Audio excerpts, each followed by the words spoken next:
This week, Fishing the West with host Larry Schoenborn takes you to southeastern California and to Lake Havasu, near the Chemehuevi Indian town of Havasu Lake. Created as an impoundment of the Colorado River, Lake Havasu and its National Wildlife Refuge form a scenic border between Arizona and California. On the western shore, the Chemehuevi Indian Nation comprises nearly 30,000 acres and controls over 25 miles of shoreline. Drawing sportsmen each winter season for top waterfowl hunting, the tribe's fishing access also provides excellent year-round results for largemouth catfish and stripers. We'll be fishing today with professional guide Rusty Sandate. Rusty also charters hunters, but specializes in getting anglers to the best striped bass locations. We'll travel from the north end of the lake in the morning to upriver holding areas later. While bait is usually most effective in the heat of the day, a combination of jigs and topwater lures will take fish at all other times. And with an abundance of striped bass here, a few will be kept for their fine eating quality. We'll be right back. You got a name for your hot spot here? Actually, it reminds me so much of a baseball dugout. And so we've kind of named it the dugout. Oh. It's just a really weird little embankment and stretch that has produced fairly well. I've seen stripers just come out of this little bay just charging out on the shad. There's a little boil in the back over there. I saw it. It might have been a striper too. I'm going to cast a little bit more out to the edge because you see it comes out almost like a pancake, and then it drops off there to the old river channel. You get some largemouth on these big topwater jobs? Yeah. Well, a 2 to 5 pound largemouth bass will not be shy from this lure if it's hungry. Catch quite a few largemouth as incidental to what we're fishing for, primarily stripers. Probably like a spook or that type of thing. Right, right. It's a triggering mechanism that they're not afraid of it. They'll put their jaws, or they'll try to put their jaws around it. And they won't shy away from a big dog walker like this or a pencil popper. Just a real good plug. And then that new lure Jensen, which is a Zara spook type lure, should really be good too as we kick into the season. There's a little boil out to the left. They're chasing the shad over there. Let me get down to the trolling motor here. There you go, Larry, right out there. That's where I was headed for. Can't do a cast here, then let's run around down south a little bit. Can't get a rise here. But the water's right temperature and there's plenty of bait fish in this area, so I have my hopes up high. Pretty morning. Oh, beautiful. Doesn't get any prettier than this. These topwater plugs work all day, Rusty? Yes, sir. All day. They're fun to fish. Oh, yeah. There's one right there. Oh, you got there him. We go. Got him. Yeah. Inside, Yeah. inside with the cast. If there's one, there's got to be another one there. Well, you picked a good spot. Yeah. Well, I tell you, the gulls, I think, are helping us this morning. Like I said, probably the only 2 gulls in the lake. Good to see Yes, one. Sir. Way to go. Thank you, sir. Hey, you broke the spell already early this morning, I see. And you'll notice that fish just came right up. Very aggressive little fish. Didn't even get it to I got one chasing mine. I got him. Come to it. I got him. Good job, Larry. Oh, this is okay, Rusty. Hey, all right, Larry. Oh, this fighting a little bigger than yours, maybe. Just swing around over here and I'll give you a hand. They're getting her out. Oh, boy. Okay, Larry. Dog her on in her. Wind her down to the tip and just flip her on over the side towards me, Larry. That's a pretty good-sized fish. Reel down a little more, sir. Okay. Reel her down and flip her right on into me. Flip it in, all right. There you go. And I put my foot on her. There you go. Great fish. Oh, now that one got it in its mouth. That was a no-miss fish. Boy, he went after it 3 times. I didn't see him the first time, but I heard him, you know. You heard the little swirl? Very aggressive. See how you kept... that's great. It kept missing the lure, but, yeah, there you go. Give me a hand. There you go. Very good. Very good, Larry. Nice little fish. Did I put a few more marks on that plug, or were those all there? Yes, you did. No, you put a few more on there. Well, Larry, if we keep catching a few more like this, it looks like they're going to get bigger, because this one's a little bigger than the other one. A little bit, isn't it? Yeah, and it's super aggressive, so let's get back in there. You going to save them to eat? Oh, very good to eat. These are... We're going to find out how you cook tonight. Oh, I'll have to It's been a long time wrestle up since some I've honey eaten and striped mustard. bass. I got to wrestle up some honey and mustard for us. How long does your flurry on topwater last in the morning, Rusty? It can go on this time of the year all day sometimes. If we get the right cloud cover to stick around through the day. Wow. And, hopefully this being late April, this action will continue all the way into November. Oh, it slows down too much. We could take those anchovies and soak them a while? Or? Yeah, we could soak them for a while, and if that don't work, we'll get a pizza and put them on the pizza.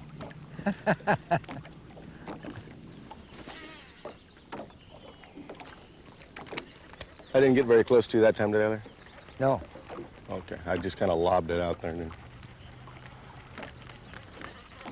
Well, let's go back over there and try that again. There's one right there, Larry, right there. Right behind it, Larry, throw it. Right behind the lure, Larry. There's one. You got it? Yeah, oh, got her. Come on, baby, dance on top. Well, I think that lure was looking for, wait. looking for him. Now, way to go. Fire another cast in there, Larry. You should be able to pick another one up there. Okay. Well, it's a lively one. Didn't even have it in its mouth. Oh, Hooked in the eye. good sized little striper. Yeah, but do you, Is that do you eating size? mighty tasty with the honey and mustard. Oh boy, you're gonna. Oh, I Whoa, you got got a one swirl? going. Yeah, I had one going. Let's get down. Crouch down. Don't forget to crouch down. Okay. They might see your white pants. Where'd that fish come out of? Just right under the boat, it seemed like. Yeah, it was chasing it just right out in front. Okay, let's try another double hookup. They're aggressive. They're small, but they're aggressive. How big do you get?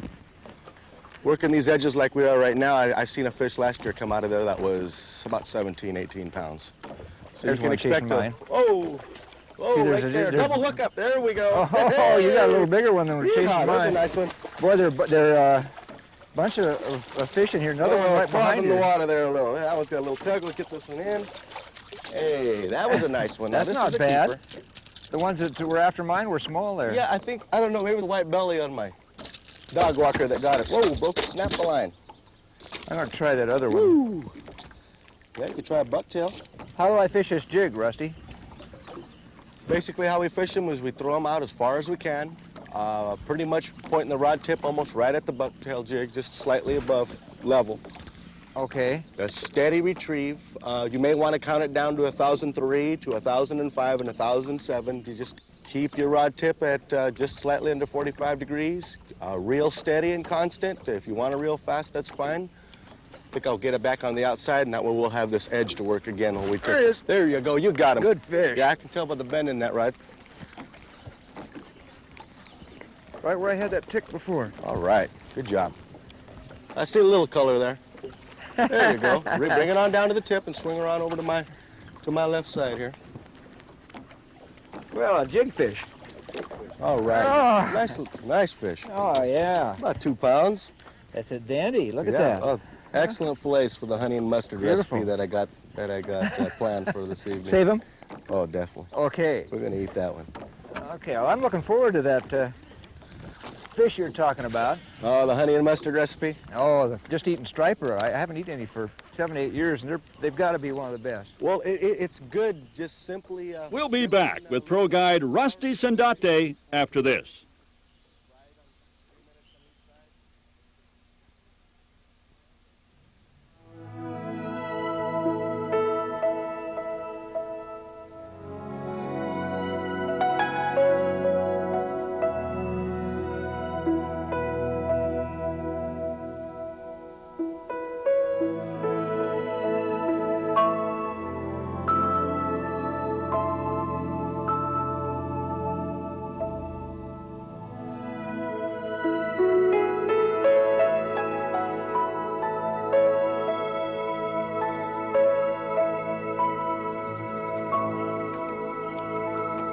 Yes, Larry, we're bait fishing now because they're light sensitive in their eyes, and they lay pretty much close to the bottom as they cruise along the river looking for food. And, These are some of your favorites here? Yes, they are. These are the big four, we call them. These two here, the trout pattern popper, the red and white popper, probably are 90% of the time we throw those. Excellent surface bait, great action, very aggressive type of lure. This dog walker here, which is a little bigger cousin to the Zara spook, that's our other alternate lure. It's a more subtile type of topwater bait. Kind of use those a little bit earlier in the spring, and then as we get into the mid-May and the warmer months, we tend to lean towards More the to the pencil poppers. popper. One other lure that we like to throw pretty much year-round too, or in case we're getting swirled on top and they're not taking it, is the redfin here. Big number there. Trout pattern, yep. Big hooks. It's we can run it. We can either twitch it on top, or we can crank it on down. It'll go 4 to 6 feet depending on our retrieve. And this little number here, the white bucktail jig, this is a 3/4 ounce version. We do use a 1/2 ounce version. This is a year-round lure, deadly for striped bass. We find also that if we throw this behind a swirl of a topwater plug, and it'll take them 90% of the time. What size hook did you put on the bait rig that we're using? Okay, on this bait rig that we got here, we have a number 1 stainless steel hook. We shy away from wire hooks, and stainless steel don't bend, won't flex. We have about 16-inch leader here, big brass swivel, 1 ounce sinker. Notice you've got the hollow sinker that'll slide so that you can feed the fish a little bit. Yes, sliding sinker rig. When we get those first initial taps of the striper and or catfish, we free spool, feed them a little bit of line, give them maybe a 1001 or even up to a 1003 count. That way the weight stays and the fish doesn't feel the resistance, and then we lock it down and we set the hook. We have a kind of a little bit different way of rigging the anchovies here. This is a pretty good size anchovy here, fair size.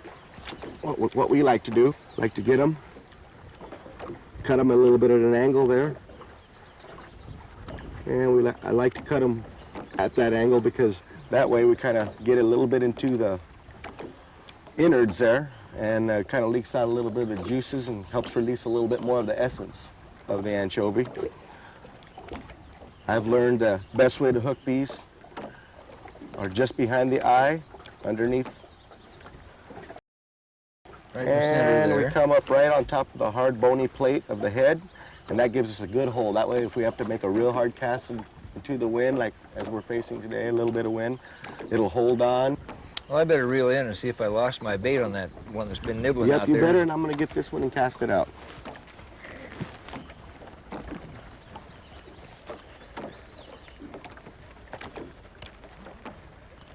Deep pocket out there. It's a deep pocket, and then we get out there about 15 yards or so, and we have a slope of a sandbar that comes out here, and then it drops into the river, actual river bottom. I can't believe he didn't get that away from me the way he hit it that one time.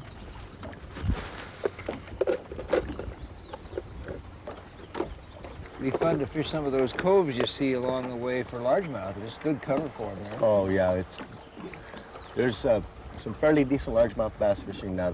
It's been coming back for 4 years, and it seems like getting better every year.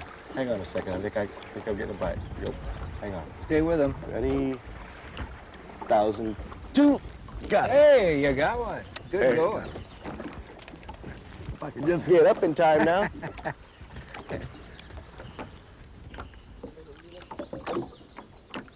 It's coming towards me. I don't think I'll need the net, Larry. It's coming under the boat. Oh, that's giving you a little tussle, though. Yep. Got a little muscle there Yeah. to it. Maybe, maybe Yeah. a catfish. There we go. Channel I cat. don't think I'll need the net. You like eating those? Oh, yes, Larry. I love to eat catfish. How do you fix them? I like to soak them. Actually, I like to soak them in beer for about 20 minutes or so, half hour. Then roll them in a little bit of scrambled egg and milk, and flour, a little garlic powder, salt and pepper, or a little cornmeal. Yeah. And pan fry them for about 4 minutes on each side. They're golden brown, and they're just delicious, especially when they come out of this cold running water like this. It's Got a bunch just of them here. excellent. A bunch of catfish. Good population of catfish, and this is the time when they start moving in to spawn. Yeah. Oh. And I'll bag them up. Well, good going So thank you. to catch a catfish. And we'll stick her down here in the shade in the cool, and she'll stay alive by the time we get home. Won't spoil. We'll return to California's Lake Havasu for more July striped bass fishing after this. Those are, after the cremation of the body, the Mojave people This is where their spirit comes to. This is their happy hunting ground here. These sand dunes, there's a patch here and a patch down south that extend. And this is where the souls come to. And that's why many of the Mojave people say that when you look at the rocks and you see the figures of, and you think that it's Indian people that are there, well, they really are, because their souls are here.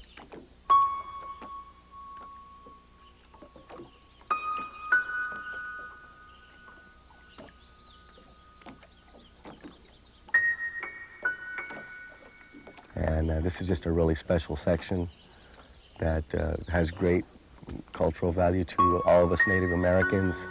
It's an area that should be remained untouched for every American, because this is the last of the last for this section of the Colorado River, especially when you get to where the tri-state area, the Nevada, California, Arizona border, where they all collide there, because they just don't look like this anywhere else anymore. So it's real important that this stay like this for everybody.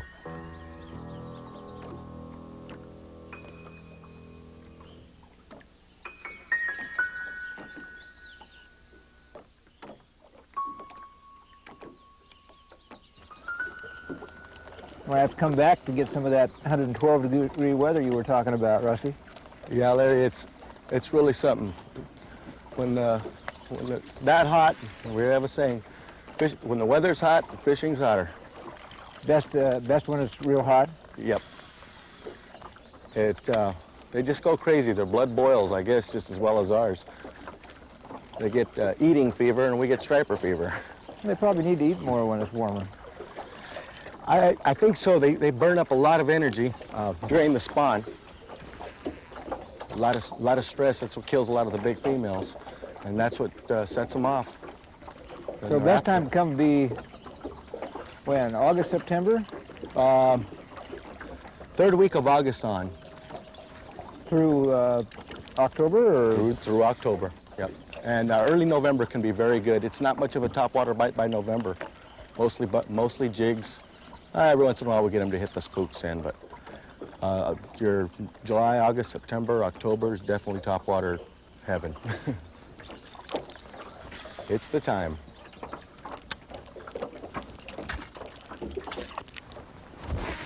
You got a real fishing and hunting paradise here, Rusty.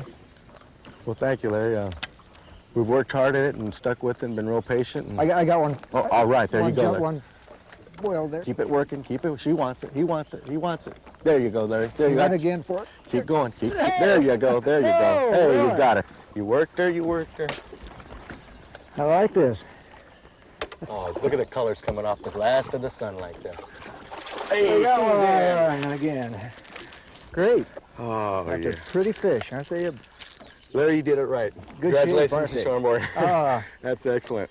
You didn't get the old curse, you know. A lot of guys get that first roll and they want to jerk it away and jerk it away. You did it perfect. You kneeled down so she wouldn't see that bright umpqua hat. that's a thrill catching on a plug, isn't it? You did it really fine job, Larry. You didn't jerk it away. You kept it in her target area. Boy, beautiful And, fish, kid. As long as you kept it there, and she was interested in it, so she wanted it. Really nice fish, They're really beautiful aggressive. fish. They sure are. Look at that. Got the last rays of the sunshine there. Sure tell why they Nice call them one. striped bass. There you go. There's real predominant stripes there. Usually 7, 1, 2, 3, 4, 5, 6, 7. The lateral line for sensing when that big old plug hits the water, and that's what turns her on. I think the rattles in the lure help too, but the best thing was that you kept it in the target area. Oh, it's a male. It's melting off. I see. Yeah, see the white? Yes. That's the melt there. It was a really healthy, solid fish. Congratulations again. Here you go, Larry. Here's your dog walker. Trout pattern. I knew it was going to pay off. I think I had said that a little while ago. I Few got a more gut teeth feeling marks with this that. time. Yep, and hopefully we'll put a couple more before the sun goes down. Instantaneous hookups. Oh, another striper. Golden striper, John. Golden stripers. Hybrids.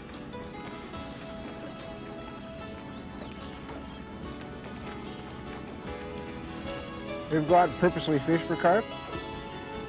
Not in 11 years. Throw her back in there. There she is. There. Come on, kick a little water, baby. Kick a little water. Come on, baby. There she is. Woo! Yeah, double hookup. Yeehaw, yeehaw, yeehaw. Riva, riva! Andale, striper! Oh, that's a, what if That's that's not a little one. if that's a little one, then That's a keeper. this is bigger than. Okay, I guess I'm ready for that. Join us again next week for more Fishing the West.